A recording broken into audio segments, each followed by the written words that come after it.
Meron pong dumarating pagsubok, pero meron dumarating palo ng Diyos sa tao. Kasi namamalo po ang Diyos eh. Hindi ka kumikilala sa Kanya, minsan nakakaranas ka ng mga bagay na hindi mo gusto, kasi bunga ng hindi pagkilala sa Diyos, pinapalo ng Diyos yung ibang tao para makaalala ka sa Diyos.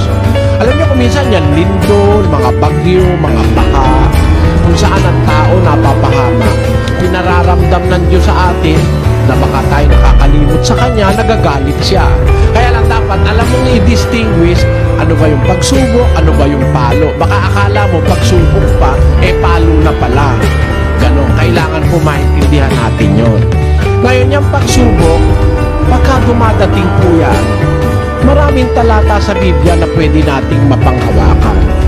Halimbawa, yung sinabi po ni San Pablo sa Gis 13 ng